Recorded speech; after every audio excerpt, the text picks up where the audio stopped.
ดีพ่อแม่พี่น้องป้องปรายเบิดซุคนเนาะ FC ทางช่องบ่ภูมิ Official เนาะมื้อนี้บ่ภูมิก็สิมาตามแนวทางให้พี่น้องเนาะสำหรับเวลาพัฒนาเนาะของงวดวันที่5เนาะพี่น้องเนาะก็มาลุ้นผลมันออกนำกันเลยพี่น้องข้างบนออก279กลางออก62เป็นไดพี่น้อง62ก็เข้าที่ตัวกลับเนาะพี่น้องเนาะนี่2662ก็ถือว่าปังเนาะพี่น้องเนาะนี่เข้าที่ตัวกลับพี่น้องอ่ะก็ดีใจกับคนที่ได้เนาะพี่น้องเนาะสำหรับแนวทางเนาะใครได้ก็ดีใจนำเด้อพี่น้องเด้อ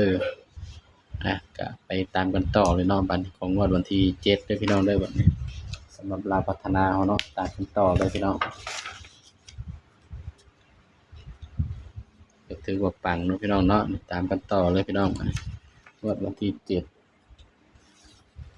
พฤษภาคม68เด้อพี่น้องเด้อสำหรับแนวทางเนาะ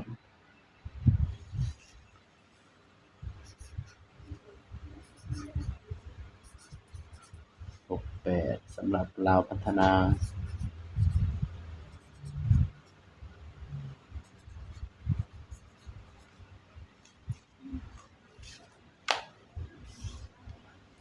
ย้ำว่าตัวเลขก็เป็นเพียงแนวทางเนาะพี่น้องเนาะมีเข้าแล้วก็มีหลุดเนาะพี่น้อง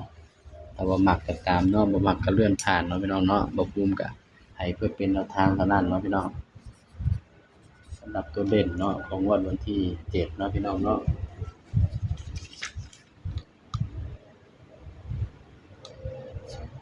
24กับ7ที่ตลอด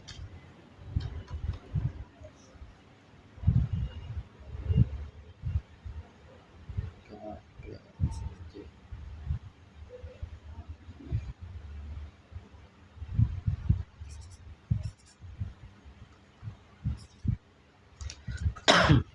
7สำหรับตัวเด่นเนาะงวดวันที่7เนาะ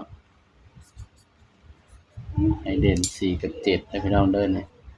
ให้เด่น4กับ7เนาะพี่น้องเนาะนี่สำหรับแนวทางเนาะนี่ตัวเลขก็เป็นเพียงแนวทางเนาะพี่น้องเนาะมีเข้าแล้วก็มีหลุดเนาะบัดนี้ก็มาจับคู่นำกันเลยพี่น้อง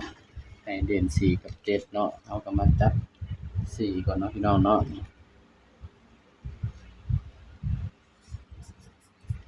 41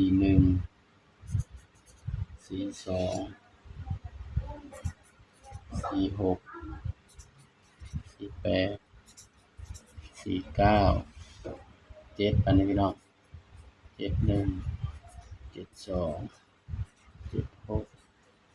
78 79มันออกไปแล้วเนาะบ่ภูมิก็บ่เอาเนาะพี่น้องสำหรับตัวเด่นเนาะบ่ภูมิให้เด่นไปที่4เด้อพี่น้องเนาะสำหรับแนวทางเนาะเวลาพัฒนางวดวันที่7เนาะมาเบิ่งสูตร3ตัวนำกันก็คือพี่น้อง9 8 6 9 8 6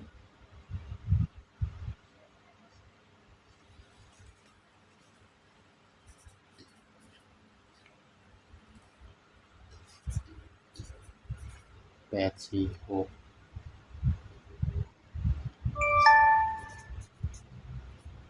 6 7 1นี่เนาะสำหรับสูตร3ตัวเนาะพี่น้องเนาะก็มักก็ตามเด้อพี่น้องเด้อบ่มักก็เลื่อนผ่านเนาะพี่น้องเนาะนี่ไผมักก็ตามเนาะบ่มักก็เลื่อนผ่านเนาะบ่ภูมิก็ให้เพื่อเป็นแนวทางเท่านั้นเนาะพี่น้องเนาะนี่สำหรับคลิปนี้เนาะบ่ภูมิก็ฝากพี่น้องกดไลค์กดแชร์กดติดตามช่องบ่ภูมิ Official ให้เด้อพี่น้องเด้อสำหรับคลิปนี้ก็สบายดีครับ